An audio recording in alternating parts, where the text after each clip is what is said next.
Hey, English learners. Welcome back to the Speak and Listen English podcast, your cozy place to learn easy English through real-life conversations and grow as a human at the same time. I'm Emma. And I'm Jack. And today feels a little heavier. Not in a depressing way, more like honest. Yeah, because if you open the news or even just scroll for 2 minutes, you can feel it. Tension, anger, fear, people arguing like it is a sport. Like Olympic-level arguing. Exactly. And maybe you are listening and thinking, I am just one person. What can I even do? If you feel that, you are not alone. A lot of good people feel overwhelmed right now. So today's episode is a very simple question, but it is a big one. Can't the world live in peace? And before we go deeper, we want to say something clearly. We are not here to take sides. We are not here to attack any country, any religion, any group. We are here for the people, for civilians, for families, for children, for ordinary humans who just want to live. Because the truth is, civilians do not need conflict. They need safety. They need dignity. They need a normal day, a boring day. The kind of day where the biggest problem is, what should we eat tonight? Right? A peaceful, boring day is actually a luxury. It really is. And this episode is not just about the world, it is also about daily life peace. The peace in our homes, the peace in how we speak, the peace in how we disagree, the peace in the online spaces we visit too. Yeah, even online, we can choose to be gentle. One kind message can calm a lot of noise on someone's screen. True. But seriously, peace is not only a big political word. Peace is a daily habit. And we will talk about that step by step, in a calm way. Also, this is a B2 level episode, so the English will be richer and more natural, but we will still speak clearly, repeat key ideas, and keep it easy to follow. And when we use a new word or phrase for the first time, one of us will quickly explain it in simple English so you can learn while you listen.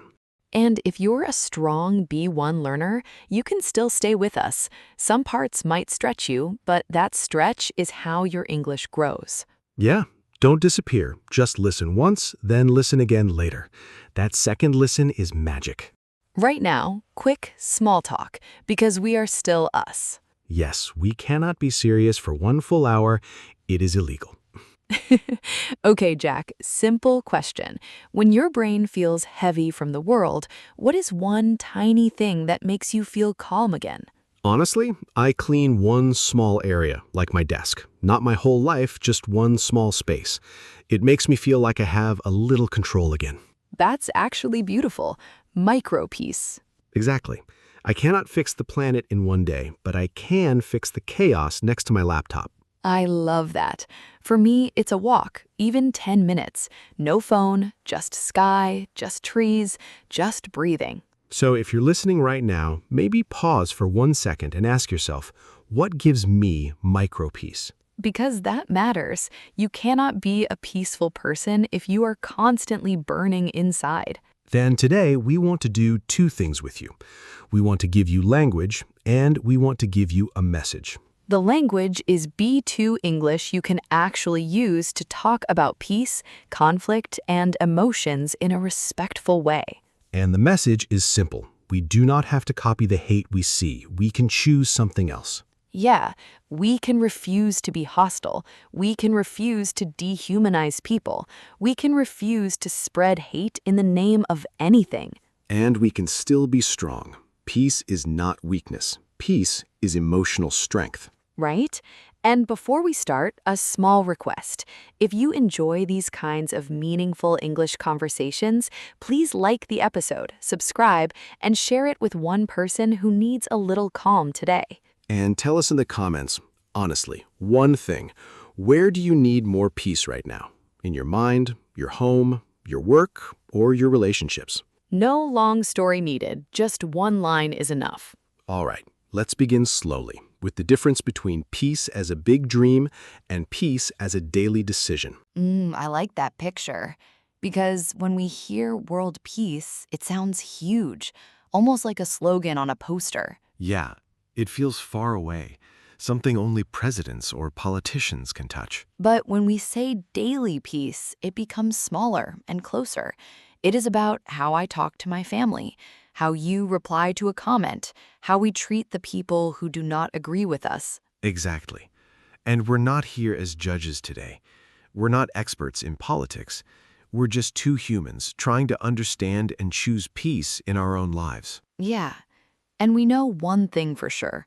When conflict happens, it is often pushed by power and politics, but civilians are the ones who suffer most. Yeah, ordinary people pay the price, not the people sitting in safe rooms making decisions. It's families, kids, workers, students. Most people do not wake up in the morning thinking, I want war. They think, I hope my children are safe. I hope I still have my job. I hope today is normal. Yeah, they want stability, work, a home, a future. Very basic things. So when we ask, can't the world live in peace? We're really asking, why is it so hard for ordinary people to have a normal, safe life? Let's start there. Why do civilians want peace so strongly? Because peace means dignity. It means you can plan your week, not just survive your day. You can think about your future, not only about the next hour. Yeah, peace means you can send your kids to school and expect them to come home. You can complain about small things like traffic or the weather, and that's actually a blessing. And a boring day can be a luxury when you see what people in conflict zones live with. So, civilians want peace not because they're weak, but because they know what a normal life should feel like. But if most people want peace, why does hate keep growing? Yeah, it's a good question. I think it often starts very quietly with prejudice. Right. Prejudice means judging someone before you really know them, maybe just by their name, their religion, their accent, or their passport. Exactly. You hear one story or one stereotype, and you decide people like them are all like this. And if we don't question that feeling, that prejudice slowly grows into intolerance. And intolerance is when we refuse to accept that other people live or believe differently from us. It can sound like they are wrong and they should not live that way. And when that intolerance is repeated again and again, especially in media and online, it often becomes hostility. Hostility is open anger and aggression towards someone. And we see it everywhere, in comment sections, in speeches, in jokes that aren't really jokes. People stop seeing humans. They only see the enemy. And that is scary, because once you no longer see a human, it becomes easier to accept their pain. Yeah, and after that, there's another problem, how easily we fuel the fire. Right. And fuel the fire means to make a bad situation worse, like throwing more wood on a burning fire. Exactly. And sometimes we do it without thinking. We share a shocking video without checking if it's true. We post an angry message when we're tired.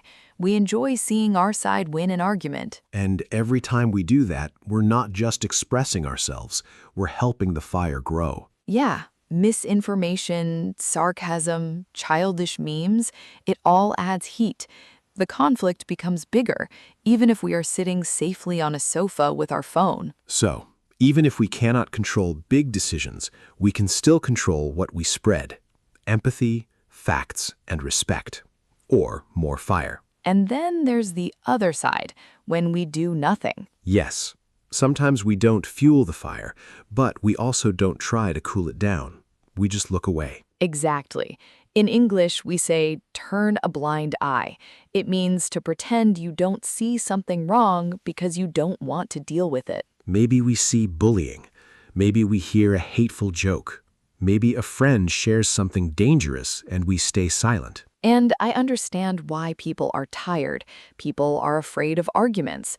But if everyone turns a blind eye, injustice grows stronger. Yes, silence and protect our comfort, but it doesn't protect the victims. Exactly. And when that silence mixes with hostility, we often get oppression. Right.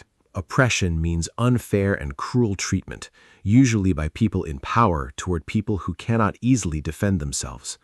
It can be physical, but it can also be economic, social, or emotional. It can mean no voice, no rights, no chance to speak. And again, civilians carry the weight. They lose their homes, their jobs, their families, their sense of safety. Yeah, politics may push the conflict, but ordinary people carry the pain in their bodies, in their memories, in their children's futures. And that is exactly why we cannot treat war like a game of my team versus your team. It is not a sports match. It is human lives. Yeah, and there's another hard truth we need to talk about behind that. You mean how people get pulled into very extreme thinking? Exactly. When someone lives with fear, humiliation, and anger for a long time, they can become easier to radicalize. And to radicalize someone means to push them towards very extreme ideas or actions. Right? They start to believe that violence or hate is the only answer left. And that's where extremism grows. Extremism is when beliefs become so extreme that they reject balance, dialogue, and basic humanity. Extremism often promises simple answers. All of the problem is them. If we remove them, everything will be fine. But the world is never that simple. Those ideas may feel strong for a moment, but they destroy peace instead of protecting it. So if hate, prejudice, and extremism can grow step by step, maybe peace can also grow step by step. Yeah, that's the hopeful part. Not only in big agreements between leaders, but in small daily choices between people. Peace in daily life can look like listening carefully before you answer. It can look like respecting someone's pain, even if you don't fully understand it. It can also look like saying, I disagree, but I will not attack you, or I don't know enough to judge this. And when there has already been hurt, peace looks like reconciliation. Right. Reconciliation means trying to rebuild trust and calm after conflict. It doesn't mean pretending nothing happened. It means choosing not to repeat the harm. And that can start in a family argument, in a friendship, in a community. It's not always huge, but it's real. And the more people practice this kind of peace in daily life, the harder it becomes for hate to control everything. So maybe the question is, what can we actually do today? The two of us here and you listening wherever you are. Right. We cannot stop every bomb or change every law, but we can decide what we add to the world. Exactly. We can decide if our words bring more light or more darkness. In English, we sometimes say we need to root out something, and root out means to remove something completely, like pulling a weed out of the ground so it doesn't grow back. So we can try to root out hate from our own language, our jokes, our private conversations. We can refuse to share content that dehumanizes people. We can refuse to laugh at prejudice. We can refuse to let intolerance sound normal around us. And at the same time, we can spread something different: empathy, respect, careful listening, and honest questions. In other words, we can disagree without hostility. We can care deeply without fueling the fire. And if enough ordinary people choose that kind of peace, even quietly, the world might still be noisy, but it will not be completely dark. Because every time we choose peace in a small moment, we protect civilians. Somewhere in our hearts, we say, your life matters, your safety matters, your future matters. And maybe that is where real peace begins, not with a big, famous signature on a paper, but with one human choosing not to hate another human today. I like that. And for our listeners, I think it is also important to have the language to talk about these things. Yes, totally, because sometimes people feel a lot, but they don't know the right English words. Exactly. And if you don't have the words, it is harder to explain your heart. So let's do a calm word tour together. We'll take some strong B2 words from today's topic and move through them slowly. You can repeat after us or just listen and let the meanings sink in. First word, hostility.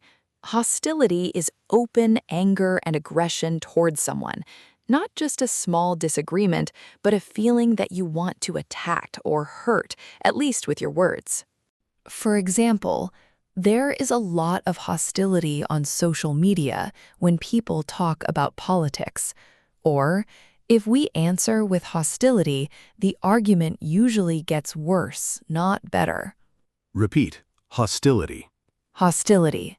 One more time, hostility. Hostility. Next word, prejudice. Prejudice is when you judge someone before you really know them. You decide who they are just from their group, their religion, their race, or their nationality. For example, prejudice often comes from fear and ignorance, not from real experience. Or, we need to teach children to question prejudice, not copy it. Repeat. Prejudice. Prejudice. Slowly. Prejudice. Prejudice. Next word, intolerance.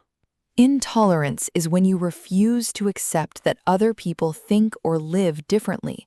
You do not just disagree, you believe they should not live that way at all. For example, intolerance can destroy friendships, families, and even whole societies. Or, social media can sometimes increase intolerance because people only hear voices that agree with them. Repeat. Intolerance. Intolerance. One more time. Intolerance. Intolerance. Next word, oppression. Oppression is unfair and cruel treatment, usually by people in power towards people who have less power. It can mean they have no voice, no rights, and constant fear. For example, history books are full of stories of people who stood up against oppression. Or, oppression often begins quietly when small injustices are accepted as normal. Repeat. Oppression. Oppression. Slowly. Oppression. Oppression. Next phrase, fuel the fire. Fuel the fire means to make a bad situation worse, like adding more wood to a real fire so it burns stronger.